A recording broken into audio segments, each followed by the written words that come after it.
Hope y'all are doing today. We're so excited to see each one of you. If you'll please rise. Past President KARL von BIEBERSTEIN is going to lead the invocation and pledge. Welcome. We're so glad you're here. Good morning. Good afternoon, whatever it is, whatever time it is. Lori's just informed me that Cleve Clinton's mother-in-law has passed away. And so please keep Cleve and his family in your prayers. Are there any other concerns that we need to share with the club? Patsy?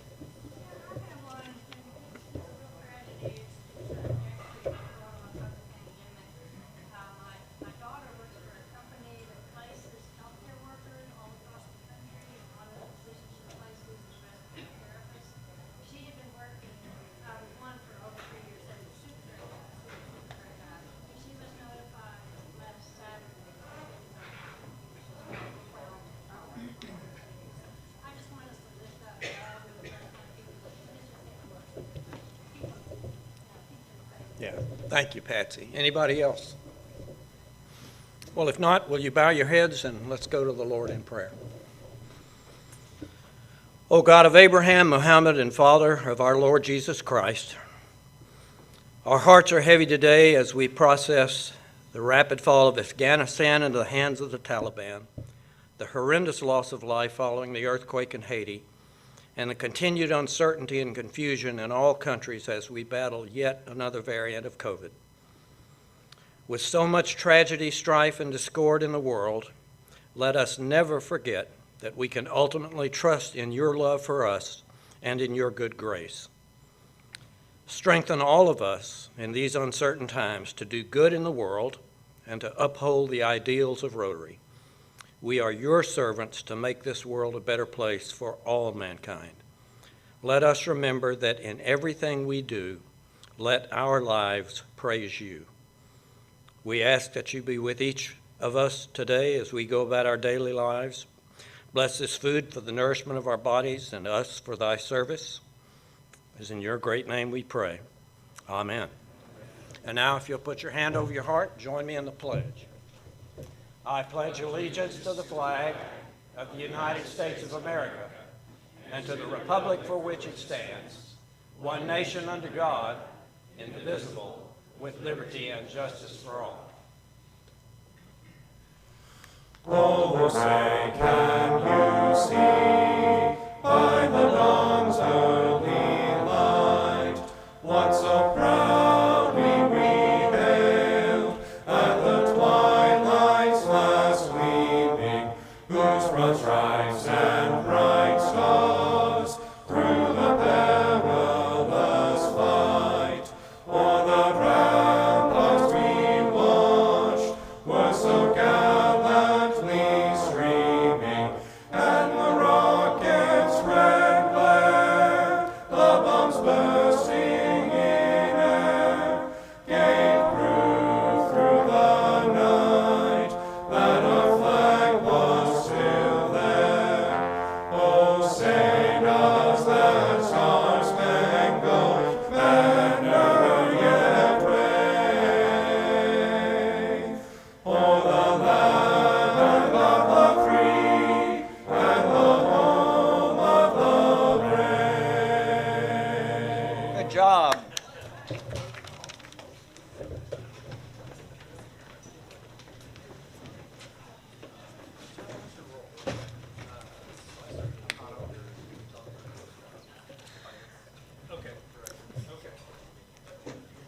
So welcome. We are now going to have introduction of guests. And so if you are a guest, if you'll please stand. If you brought a guest, please stand with your guest so you can introduce your guest. And Richard Stanford, our Assistant Sergeant at Arms, is going to pass the microphone around.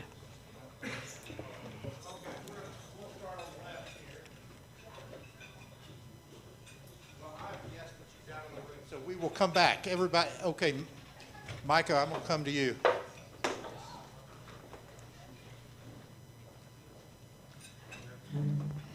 I'm actually a guest.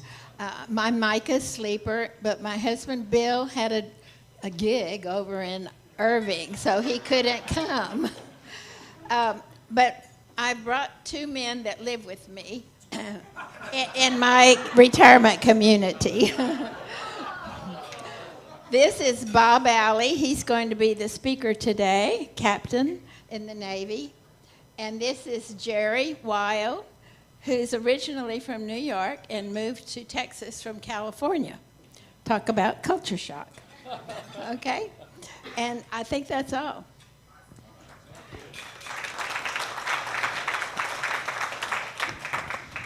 Hi there, everybody. I'm starting my 31st year in this club, so for everybody. I brought my dear friend, Sherry Jost. She just retired. She has spent her life providing service to school districts, teachers, parents, children, with Richardson ISD and Garland ISD. So please welcome Sherry.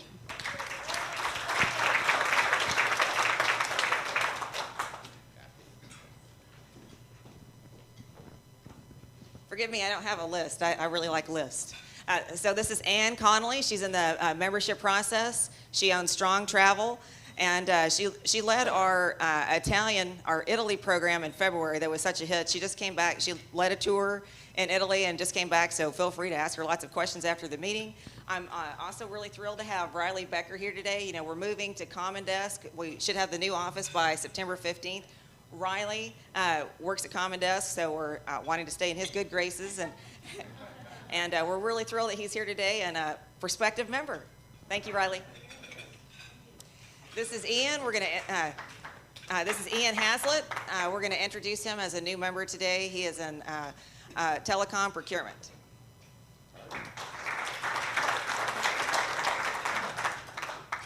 You'll hear more about these two gentlemen soon, but this is Pat Brignon and Harry Sherhouse.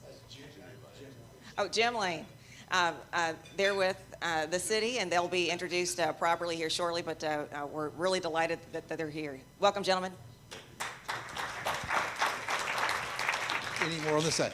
And I have a guest who is here for her second Rotary program, Melissa Cody. This is Melissa's. She's going to be a member. So say hi to Melissa. Yes. Welcome, Melissa. Great. This week, NATALIE COURIE is going to highlight BART Noble. If Miss NATALIE will come up.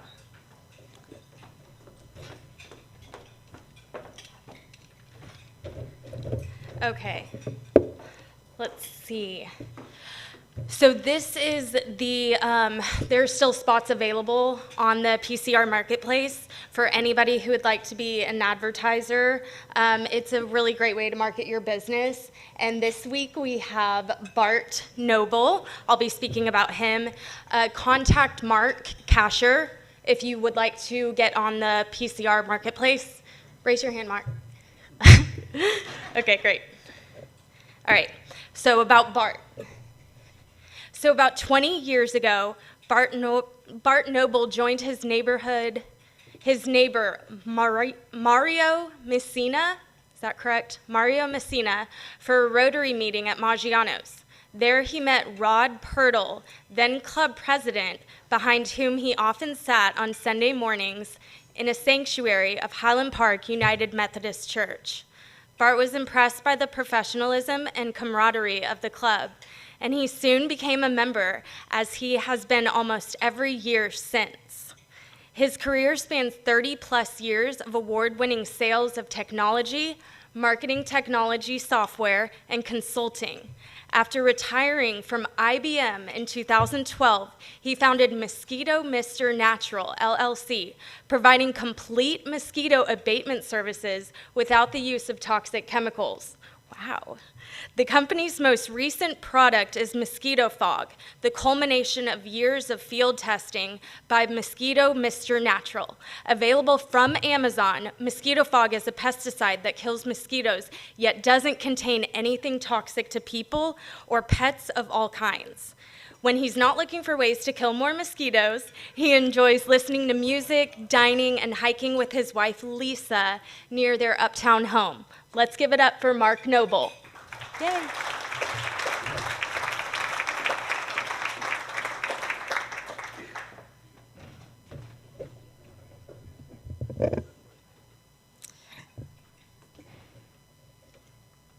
And we have two more guests that we need to introduce. Today we're going to be, and if Josephine and John will stand.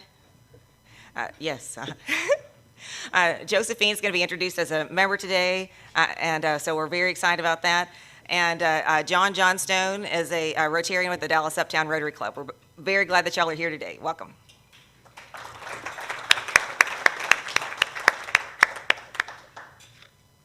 And if Ian Hazlett and Josephine Bryan will come up, we will introduce y'all as new members.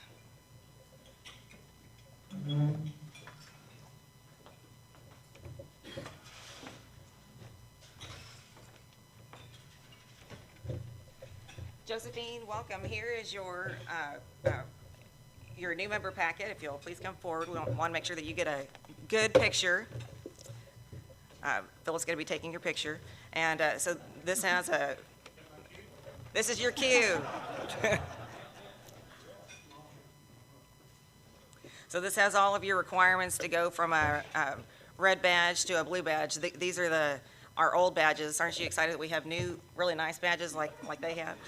So once you complete all these tasks, and we're here to help you get through that, you'll become a blue badge member. Yay.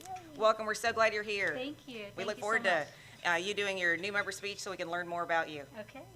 Feel free to tell us a couple words about you. Oh. Hi, I'm Josephine Bryan, and I live uptown. I am a mother of 3 grown-up kids and 4 grandkids. That's it for now. Thank you, Josephine. And Ian? I'm really thrilled to introduce my boyfriend Ian Hazlett into membership. Here's your packet. These are really heavy packets now.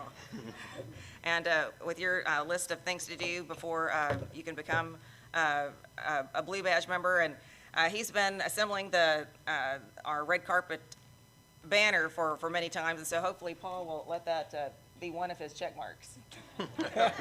We'll run that by Paul. And so Ian is in telecom procurement with Samsung. You want to tell us a couple words about yourself? Hi, Ian Hazlett. I live in Plano and been here a long time in the DFW area, originally from Albuquerque, but just glad to be here and excited to be a new member. Thanks. Let's get your picture. Thank you. Welcome. Happy Bucks. So, if you have some really happy news that you wanting to share with us, please let us know. I'm really happy about a few things. I'm really happy about Josephine and Ian joining today. I'm really happy that Michelle and Tyler are also joining, and so we have lots of great people coming in the club. So welcome. I'm very excited about that. Anybody else have any happy news that they want to share with the club?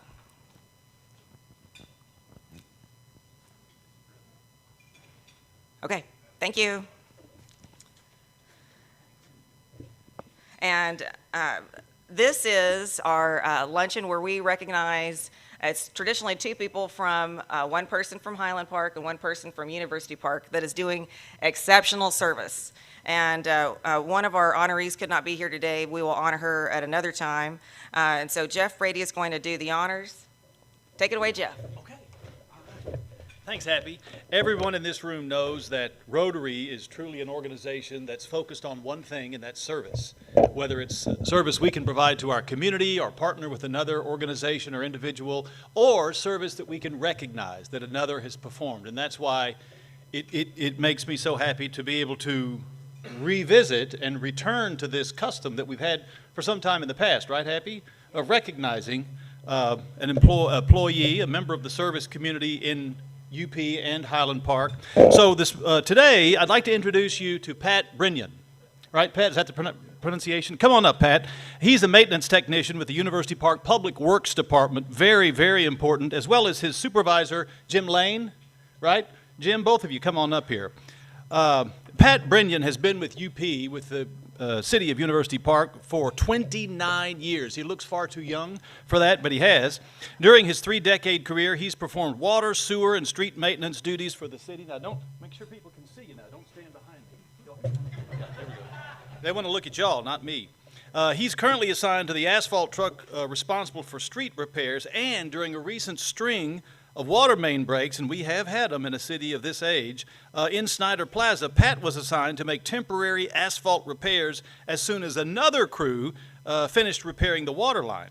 He arrived early. You got there early, didn't you? Yes, sir. So he got there early, and without hesitation, Pat jumped right in to help repair the water main and restore service to the merchants and patrons of Snyder Plaza.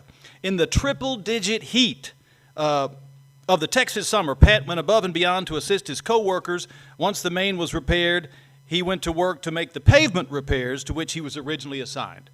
So Pat brings a level of dedication to work every day, his colleagues say. He never hesitates to utilize the knowledge and skills he has developed during his career to benefit the residents of University Park.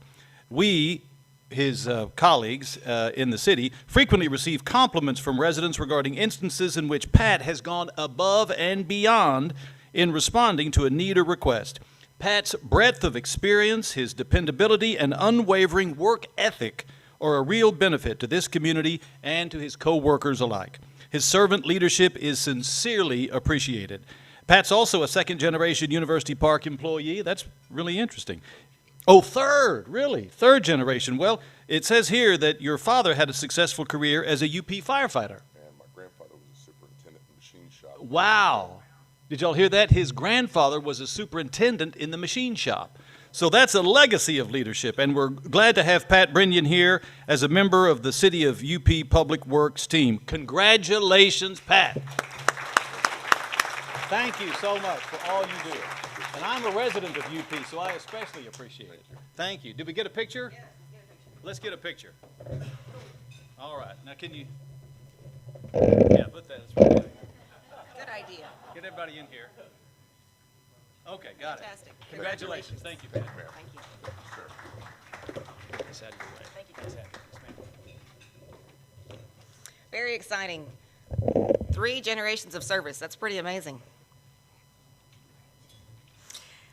Kristen Tesmer. She's going to be presented with her blue badge. Please come on up, Miss Kristen Tesmer. She completed all of these tasks in record time. Thank you, Happy. I appreciate it. And Do I trade you? sure, let's All trade. right, let's do it. Congratulations. Thank Let's you give very her a round much. of applause. Thanks, guys.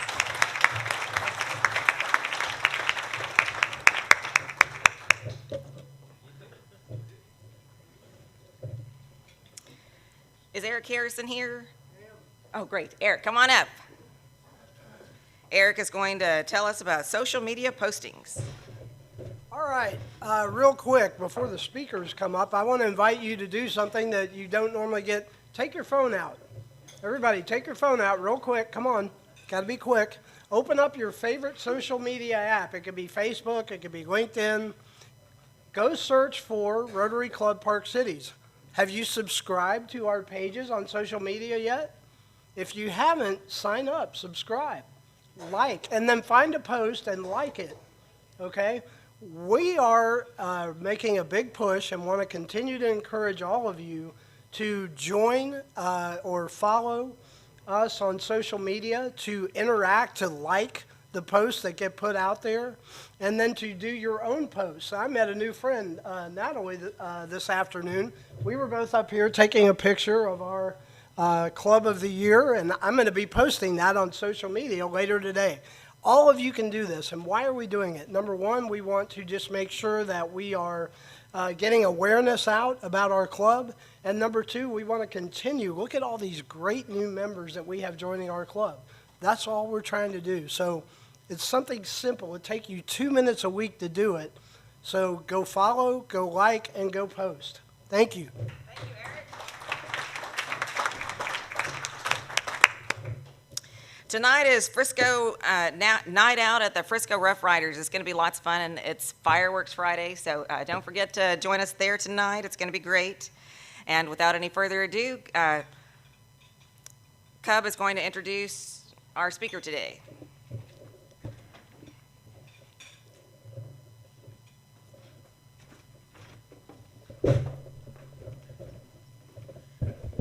Thank you, Madam President. First thing I'd like to do is thank the Sleeper family for having Captain ALLEE join us today. The next thing, I'd like to see a show of hands of those individuals that have taken an ocean cruise. Okay. How about those that plan to take one? Not very many. Well, Captain, you see what the group is here, right? Captain ALLEE has been a member of the Merchant Marines, and I don't know how many of you have seen the movie Captain Phillips or not, but being the skipper of a ocean-going cargo vessel is very challenging and very slow. And he spent 8 years in the Merchant Marine and 23 years in the Navy, retiring as a captain. Captain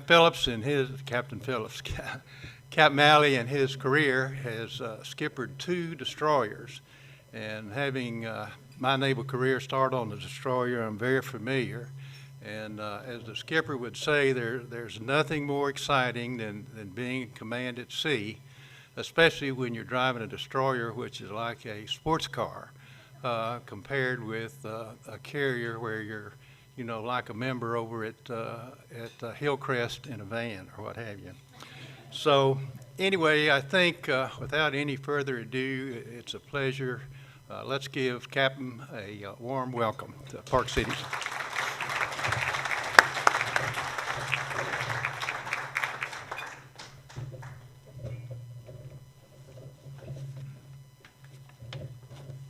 Well, thank you, Admiral, for that nice introduction, and thank all of you for having me here today. It's very flattering to be asked to do this. I mean, I spent all my life in ships and shipping, and here I am in the great sort of non-maritime community of Dallas, Texas. But anyway, let me start off here. You know, it says in the old book, specifically in the book of Proverbs, chapter 30, I think it's supposed to be written by King Solomon. He says, "There are 3 things which are a wonder to me: the way of an eagle in the air, the way of a serpent on a rock, and the way of a ship in the midst of the sea." Well, I got caught by that last one, in the midst of the sea. That's been my life. I've always wanted to be at sea and wanted to do ships, and God was good enough to me to let me do it. So after all those years hanging around ships, logical question is what brought you to Dallas? How'd you get here? And there's no ships, no ocean within a couple hundred miles of here. Well, the answer to that's very simple, and it's the same answer that if you ask just about anybody in the retirement community I live in what brought them to Dallas, they'd all say the same thing, and that's grandchildren. When my daughter moved here with her grandkids a few years ago, wife and I decided that that's where we needed to be, and we could sacrifice the ocean for that. As it turns out, though, since we've come here, I guess that call of the sea followed me, because since we've been here, my oldest grandson enlisted in the Coast Guard and is now stationed on a cutter out of Key West. So we're continuing that tradition. But anyway, moving on here, one of my last gigs before I fully retired was teaching at a maritime school, ship operations, ship handling, and all that sort of stuff that goes with safely operating a ship at sea. And of course, one of the ways to convince people to operate a ship safely is to show them what happens when you don't. And that's what I'm going to show you here is 3 case studies that we used to use in those classes to illustrate and emphasize correctly operating a ship. Because if you don't, you may end up with unhappy cruise endings. All right. Am I pushing the wrong button?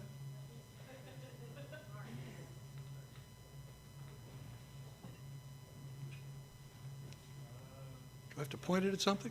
Sorry.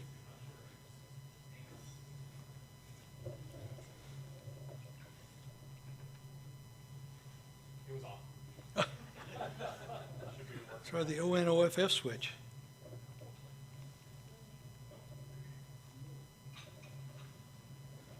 Okay, give me a second. I'll advance it for you. All right, I'm sorry.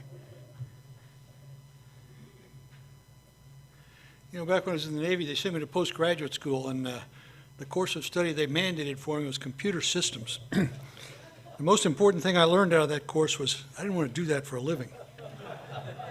And I think it shows in some cases. Anyway, we're going to look at 3 ships here, 3 little cruise ships that that didn't quite do it right. The first one is called the Royal Majesty, and she found herself aground up off the coast of Nantucket not that many years ago. Royal Majesty was a Panamanian ship with Greek officers on board, fully qualified, fully manned, fully certified, should not have had that kind of a problem. The next we'll look at, oops, back up one, the Monarch of the Seas. She found herself aground down on the island of St. Martin in the Caribbean. Norwegian ship, Norwegian flag, Norwegian officers, again, modern, fully equipped, should not have had this happen to her.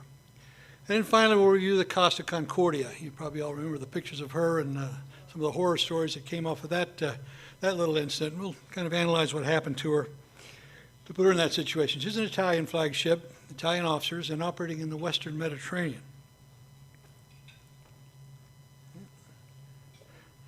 I'm going to have to go ahead one.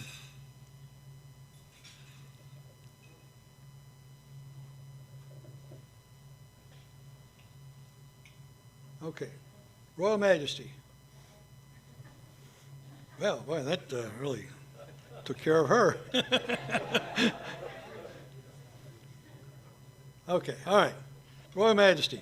It's operating out of New York. They said it's a Panamanian flagship with Greek officers. The voyage in question was not a long voyage, just from Bermuda to New York, a little less than 2 days. And you can see 577 miles. Is that about 1,500 people on board the ship. Now, if I'm planning a voyage like this, I'm looking at a lot of things. One of the things I'm looking at is the weather and the tides and currents, because that part of the ocean has several significant currents to take into consideration in your voyage plan. Well, these guys, they really, okay, let's, if you're going to do this for me.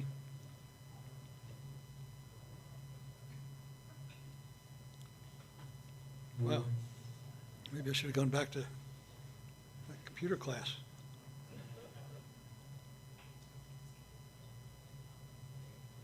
Next, there we go, hey. State-of-the-art, modern, fully equipped ship. Now, of course, back in the good old days when I first went to sea, which of course that was back when Moby Dick was probably still a minnow, I used to find out where we were by shooting the stars and the sun and the moon and all that stuff. Well, these guys don't have to do that these days. They have a wonderful thing called GPS. It's kind of like in your car, you push the buttons there and it tells you where to go. Well, on a ship, this ship in particular, they had a nice system like that, all electronic. They put into the computer from here to here, they want to go, hook it up to the satellite, flip the switch, and it'd actually drive the ship, do all the corrections necessary to keep the ship on that track line. Wow, what could be nicer? What could be easier? Good deal. The thing was called NACOS, the Navigation Command System on there. And of course, it took the GPS input and did it up there. And so all the guys had to do was just kind of watch out the windows and the ship would get where it was supposed to go. Well, even with all that, wonderful modern stuff. Okay, next slide.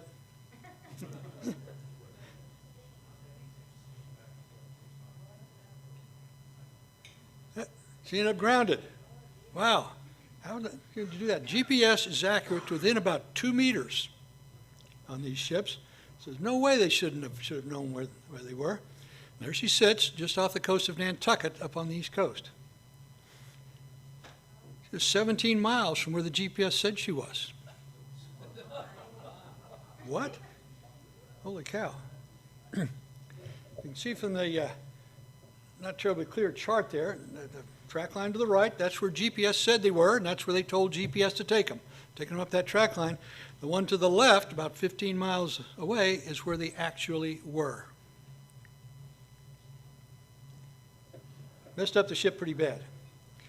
So how could something like this happen? Okay. Wonderful GPS. Well, the investigation found that everything was checked before they got underway. All worked fine, all looked good. But about an hour after they sailed, the GPS antenna wire broke. So the GPS was not putting position into this fancy automated system. So what does a fancy automated system do? It just says, well, you told me to go this way at this speed, and I'm just going to kind of mark along like that's what you were doing. Whether that's what you're doing or not, I'm going to mark along that that's what you're doing. And that's what they saw on the bridge. It's this track line.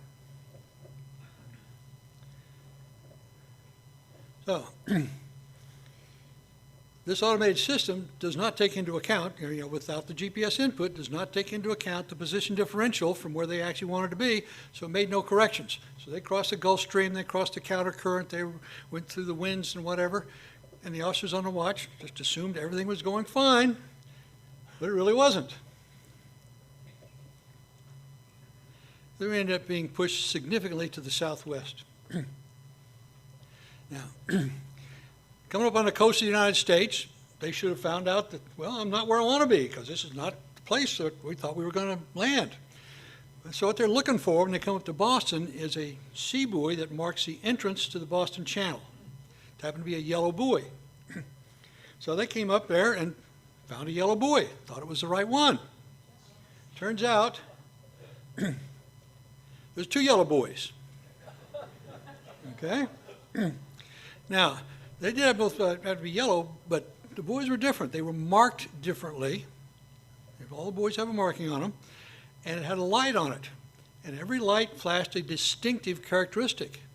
Well, they saw the yellow buoy, but they didn't look for the markings on the buoy, and they didn't check the light. So they just assumed that it was the right buoy. The buoy to the left there, they thought they were on the buoy, on the sea buoy, on the marking the sea lane. They actually found the buoy down to the southwest. Well, that's bad enough, but several other things that they could have done.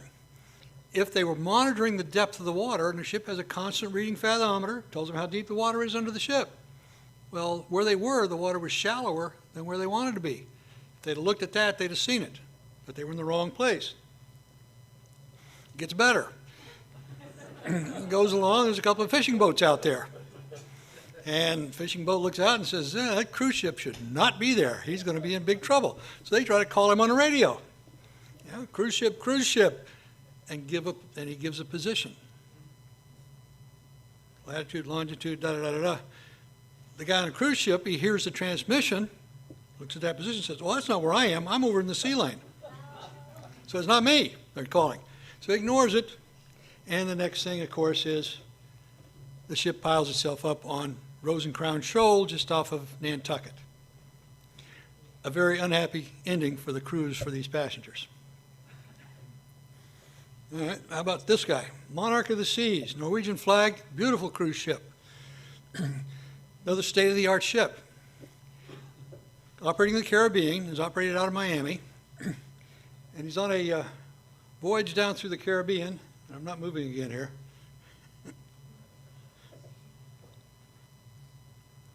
Oh, there we go. Now, his voyage this time, he was scheduled to visit several different islands in the Caribbean.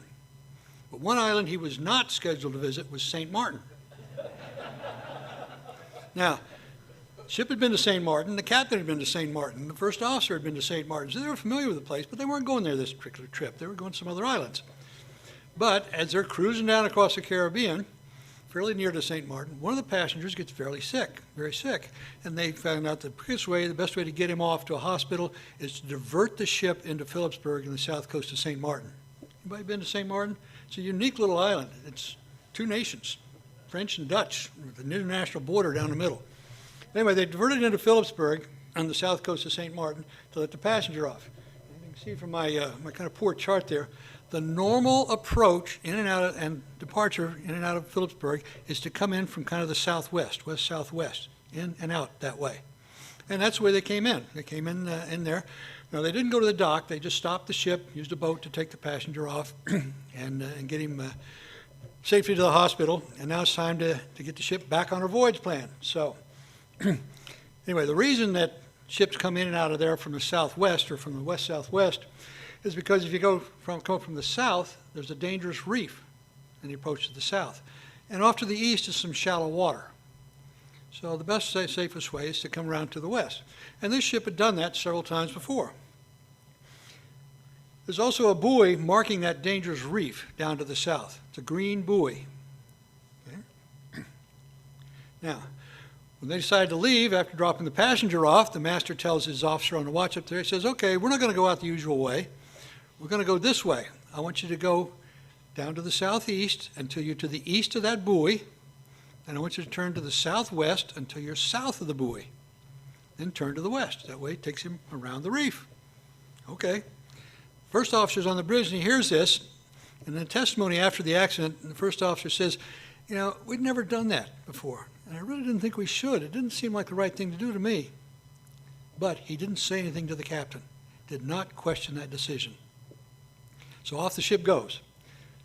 The officer on the watch goes down to the east of the buoy, turns to the southwest, and promptly rips the bottom out of the ship.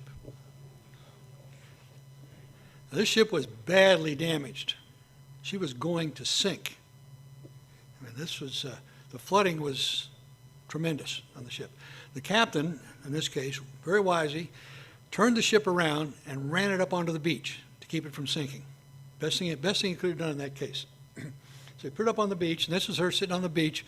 You really can't quite see that picture, but she's a bit submerged. Her waterline is submerged. She's down by the head. She's leaning a little bit to the starboard side. Her lifeboats are swung out so they can try and get the passengers off. Good news is nobody was hurt in this thing, but the ship was very, very badly damaged.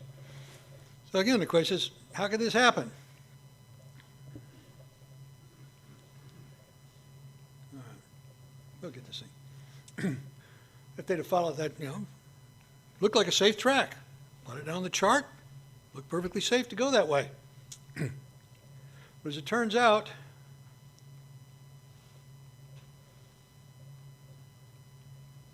it's very frustrating.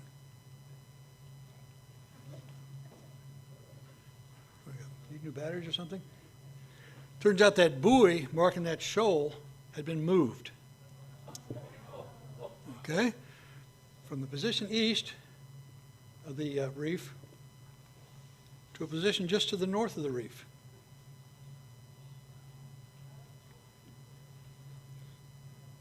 Is there a, yeah, there we go. Moved up to there.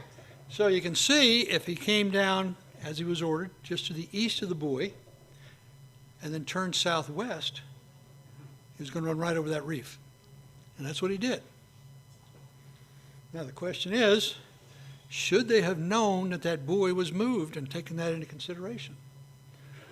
Well, what happens is, anytime a maritime country makes a change to their navigation aids, they have to report it to several agencies: International Hydrographic Organization, British Admiralty, the American Geodetic Survey people, and they publish all those changes in a weekly notice to mariners.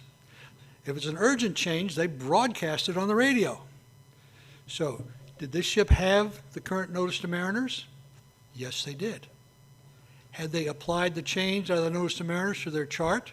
No, they hadn't. Should they have? Yes, they should have. Standard practice says when you plan your voyage, every chart has to be brought up to date to the latest notices. And if you deviate from your voyage, the deviation has to be planned with the same procedures. So they should have updated that chart.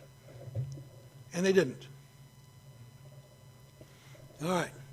Number 3, Costa Concordia. Wow. Costa Cruise Line. You may not know, Costa is actually owned by Carnival. So, ended up being ultimately an American-owned ship.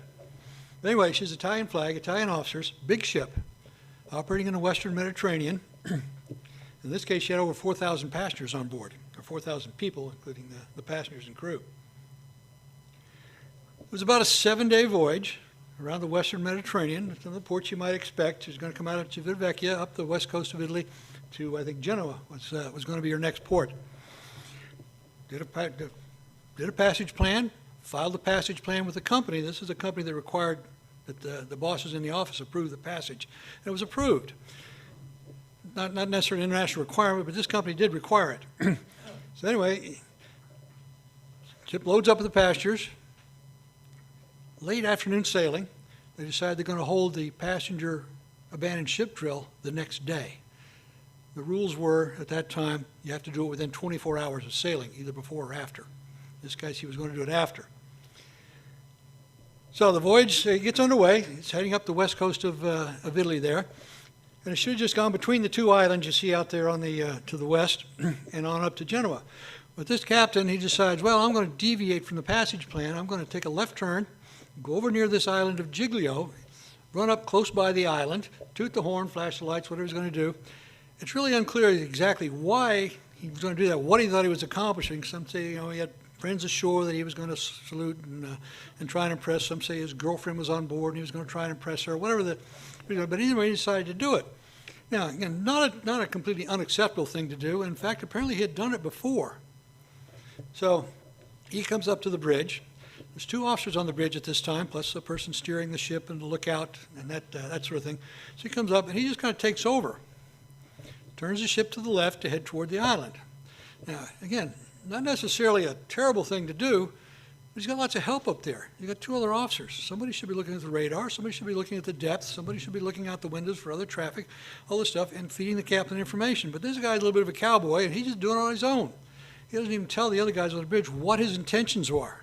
So they couldn't help him at all. They didn't know what he was doing. His intention was to go to a point about 9/10 of a mile off the coast of the island, make a nice right turn, go up parallel to the coastline, and then turn back to resume his voyage. Now, you can see the sort of the intended track there. Come up, would have made the course change, go next to the island, and then back out to sea. But again, for whatever reasons, he missed the turning point. So instead of turning at 9/10 of a mile off the island, he turns at about 5/10 of a mile. Now, that's a big ship, and it doesn't turn on a dime. In fact, it takes about a half a mile just to turn that ship. So he starts the turn, starts the ship coming around, and then says, whoops, I'm too close. And he orders hard right rudder. Put the rudder all the way to make the turn go faster. Well, if anybody's been on a ship, you know if you turn the rudder that way, the back of the ship goes that way. So he's turning this ship pretty sharp, and the stern is swinging toward the island, and it collides with the rocks next to the island. Now, he's going 16 knots when this happens. And he hit the rocks so hard that it immediately slowed the ship to 8 knots. Now, if you remember from your high school physics, that Newtonian stuff, F equals ma, 100,000 tons of ship decelerated from 16 to 8 knots almost instantly. The force was tremendous when he hit those rocks. And he hauled the ship, the big hole in the ship down the port side of the ship, just at the exact wrong place, worst possible place. He opened up all the engineering spaces, and they immediately started to flood, and he lost power. Yeah, again, perhaps not terribly clear to see, but anyway, he hit the rocks down at the bottom there, lost all power very quickly, so now he's got no ability to steer the ship, no propulsion, he can't slow the ship, can't steer the ship, got no thrusters. Now, I did have emergency generators that came on probably a little slow, but they did come on, so we had lighting and communication and some other stuff there. But you really can't control the ship. So you can see the track line of the ship as it came up next to the island and started to turn back to the right. Just normal aerodynamics, hydrodynamics of a ship, that if a ship has headway on, it tends to turn into the wind, just like a weather vane sort of thing. So you can see he's turning into the wind because the wind is coming fairly briskly out of the northeast. So that's drawing the ship up into the wind, and he's starting to get away from the shore as the ship is sinking and leaning further and further over. Now, after he hit the rocks, even though he lost power and was getting all kinds of reports that this ship was in dire straits, he did not, and he refused to order the passengers to abandon ship stations. In fact, he had announcements made that we're getting our power back, nothing's wrong, don't worry about it, go to your room, everything will be safe shortly. And he waited an awful long time until he finally realized he had to order that abandoned ship. Well, they hadn't had a drill. Most of the passengers didn't know what to do, where to go, didn't know how to put on a life jacket. So now he's got a real mess on his hands. Let me back up one. You can see as the ship was drawn up into the wind there offshore, it finally lost its headway. And when that happens, the ship will turn broadside to the wind. And that's what that straight line back toward the shore, the wind blew that ship back onto the shore. Some would say, it was a hand of God reaching down, pushing that ship, because if she'd have sunk out the far reaches there, 1,000 people died. So now the ship is leaning heavily to starboard, and he's ordered the abandoned ship finally. Now, the starboard side lifeboats, all the boats, they could fairly readily get away because as the ship's leaning over there, they put the davits out, the boats lower straight down to the water. But on the port side of the ship, with the ship leaned over, if they try to lower the boats, all they do is bounce down the side of the ship. So now the port side boats are of no use to them. Now, as the ship is drifting closer and closer to the shore, he does manage to get passengers moving off the ship. And the crew, I think, did a fairly good job, considering the fact that they were getting no support from the captain, because one of the first boats away had the captain in it. Now, the Italian Coast Guard, before he finally ordered abandoned ship, he had called his office, home office, and said, we had an incident here, and things are going south quickly. And the office had called the Coast Guard. The Coast Guard responded fairly quickly, and there was a Coast Guard helicopter out there and a Coast Guard boat around, and they ordered the captain to go back to the ship, and he refused. So anyway, passengers are fending for themselves there. The ship's drifting closer and closer, and finally touches the shore and leans over even further to the point where now they can't even use the starboard side boats. And he's still got passengers on board. So some crew members managed to get the remaining passengers, the ones that they could find, up onto the port side of the ship. You can see the ship is leaning over, and you can't use the boats because you drop the boats, they just hit the side of the ship, they don't go anywhere. But some Coast Guard and some civilian boats came out to try and help, and people on board the ship took a flexible ladder that was there for getting into life rafts, lowered it over the side of the ship, and you can see the people coming down the side of the ship to try and get into the boat alongside. Now, even an old salt like me would feel very uncomfortable with that situation. So there she ended up aground.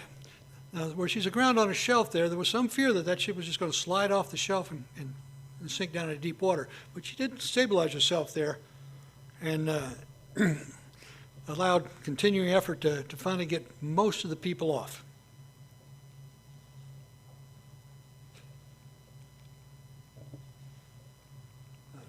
Every now and then, if I hold my mouth right, this works.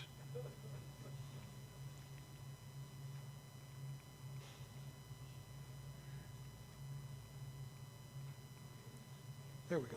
Yeah, you can see when she finally came to a stop, the whole starboard side was about half the ship was underwater and resting on the rock outcrops there. Probably a little hard to see, but that's the damage to the ship. You can see that it ripped the hole open there underneath the stack, and that opened up all of the engineering spaces on the ship to where it really prevented him from having any power left. That's kind of the final resting place. Divers had to go inside through the ship to try and find the missing people. Said she hit that rock outcrop pretty hard. Hit it hard enough that it actually picked up, inside the ship, 80 tons of rock inside the hull of the ship. And you can see the ladder there where people had had to escape. Just another view down the side of the ship with the damage and a big old rock stuck in the side there. Ship was a total loss. They did manage to get it off there and towed it up to a yard in general where they probably broke it up into scrap. The salvage on this ship was a remarkable story in and of itself, how they got her off and got her towed back to a place where they could scrap her without any significant environmental damage, which I thought was pretty good effort. So why did it happen? It was all on the captain. Yeah? He had all the tools necessary, even to make a maneuver that wasn't the best in the world. He could have made it, but he didn't do it right. And just like the monarch of the seas and the royal majesty, it was simply a matter of doing the job correctly. Do it right, it works. The ship is designed that way. I used to tell my students that there's one thing that ship will not do, and it will not violate any of Newton's laws. You know? Anyway, 32 people died in that, and he went to trial fairly quickly. Went to trial in Italy and was sentenced to 17 years in prison. So now, are these cruise ships safe? Well, stuff happens. No, and the point is that despite the fact that you see these, some of these, where am I at? thought I had a couple more pictures in there.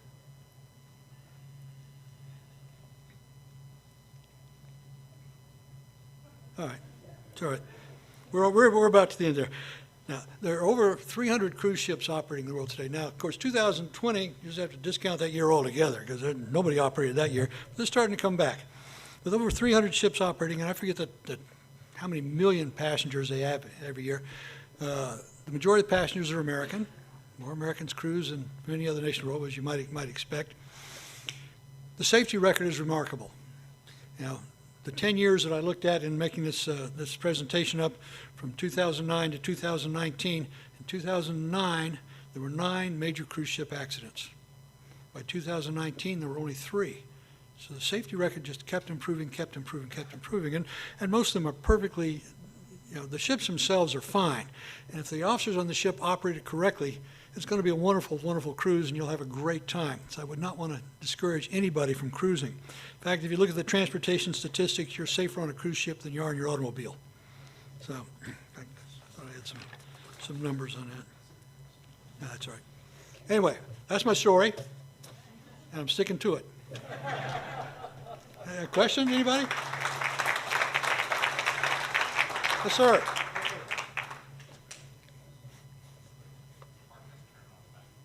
So how do they salvage one of these ships with a massive hole in it? You might not know. There's all kinds of tricks and techniques that salvors will use. In some cases, it's a matter of filling the compartment with something like cement, so no more water gets in.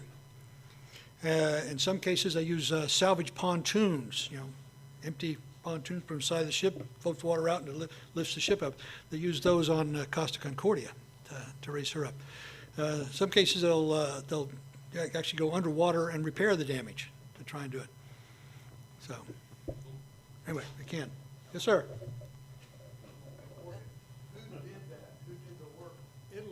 Didn't do the work, did they? Oh, I mean the salvage work? Yeah, it was Micropiri was the Italian company, and it was Titan was an American company. The two partnered to do it. The Italian government insisted that an Italian agency went with it. The salvage master himself was South African. So, Were all of the other ships able to be repaired, like the Costa Concordia? no, Concordia was cut up for scrap. The other two were both repaired and put back in service. Do you have any observations about the blockage of the Suez Canal with the cargo ship? Yeah, as a matter of fact, the investigation isn't out yet. The Egyptians are doing an investigation, and I forget who else is doing it, but 2 different countries investigating. I'm almost certain what they'll find based on what is out there already. First place, the ship was in a very narrow channel. The ship could not turn sideways in that channel, as you saw from the pictures. You try to turn sideways, you get stuck. Not much water under the ship, not much water on either side as she's going through there.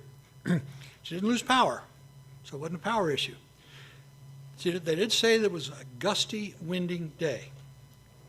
Now, again, the nature of ships, the wind blows against the side of the ship, it wants to turn into the wind.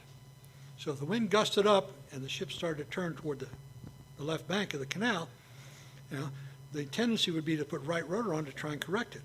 Well, that's exactly the wrong thing to do. As the ship goes through the water, particularly in narrow channels, it pushes ahead of itself a big pressure wave, a lot of pressure.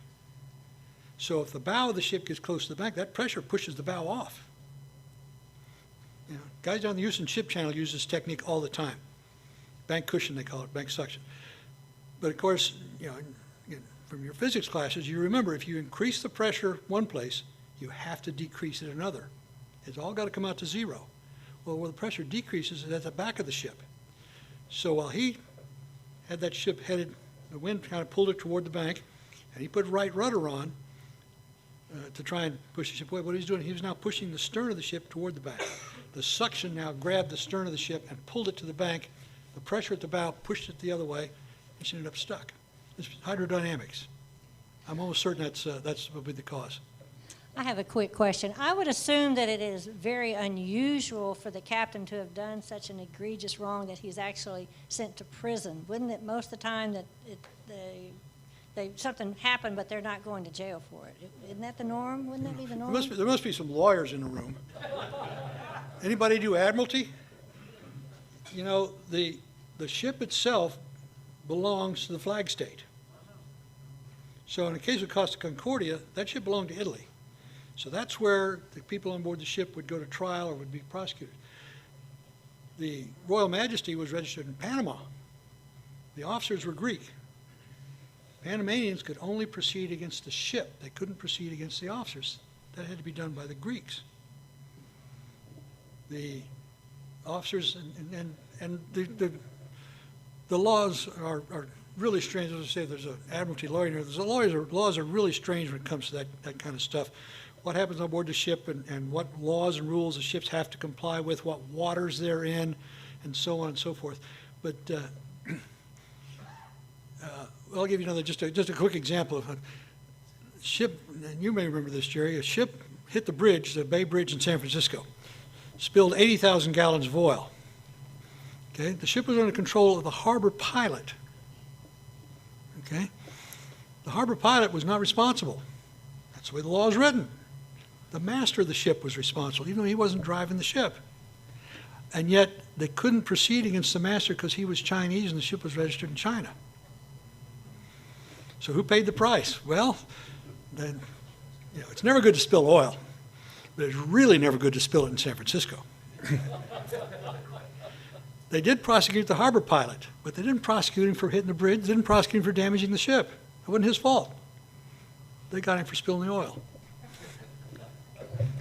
Laws are strange. I'm sorry. Last question. Okay, what about viruses that ruin cruises? Yeah, I purposely did not address the health issues. There are the very strict international convention concerning almost everything that happens on a ship. And there is an international health convention for how ships are supposed to be maintained for health and disease control and all that. When a ship calls in a U.S. port, there's usually a pretty tight inspection on that stuff. And particularly, ships know this, and ships generally do a great job of being clean and protecting the health of their passengers. Because you very seldom hear about it. Occasionally you do, but very seldom hear about it. Because they have to meet these pretty stringent requirements. The maritime nations of the world, major maritime nations of the world, have all kind of got together and present all of their data, all their inspections, all the stuff that they've done to try and ensure that the ships of their country are safe. And out of those reports, they have developed what they call the white lists. If your ship is on the white list, it's presumed to have met all those requirements. If you're not on the white list, you will probably get very carefully inspected when you go into a port. So that's one of the ways that they use to try and maintain the health and safety of the passengers. As of COVID is a whole other story. Yes, sir. No, that's it. Thank you. Oh. All right. Point of order. We're going to get a picture. Okay. Thank you so much for speaking. Obviously, we're very interested in what you do, and we're definitely going to be thinking carefully about which cruises we take next. I'd like to get a picture with you at after the meeting in front of that our red carpet banner. You were amazing. Let's get a Thank you. give them a round of applause.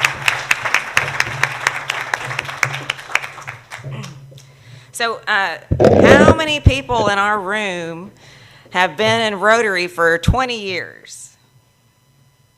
How many of y'all been in Rotary for 25 years? 30 years? 35 years? 40 years? That's, how long have you been in Rotary? Congratulations, Sam. Let's give him a round of applause.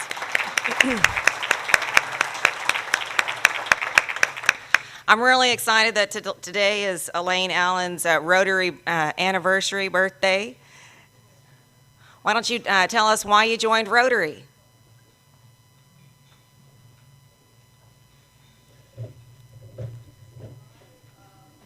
Let me get the microphone to you.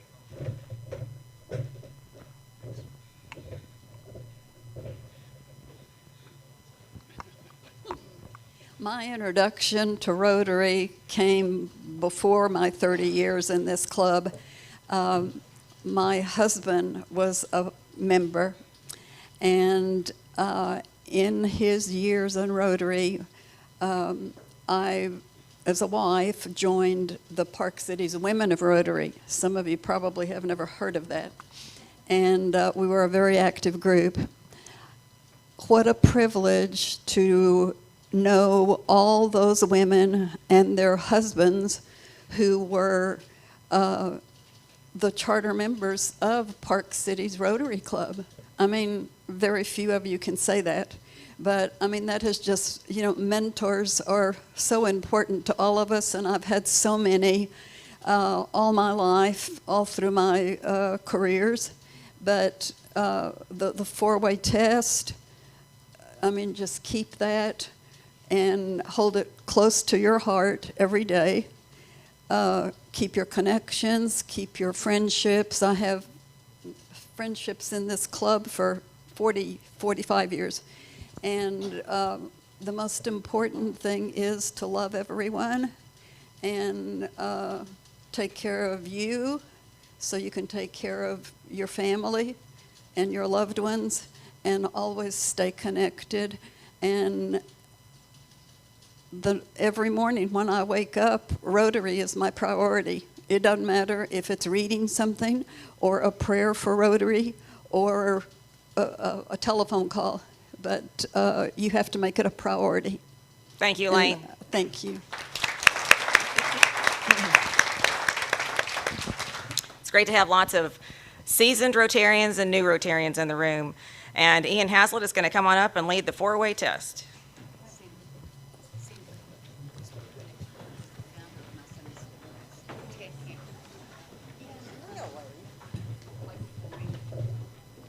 Read it. All right. The four-way test. First, is it the truth? Is it fair to all concerned? Third, will it build goodwill and better friendships? Fourth, will it be beneficial to all concerned? All right. Happy Friday.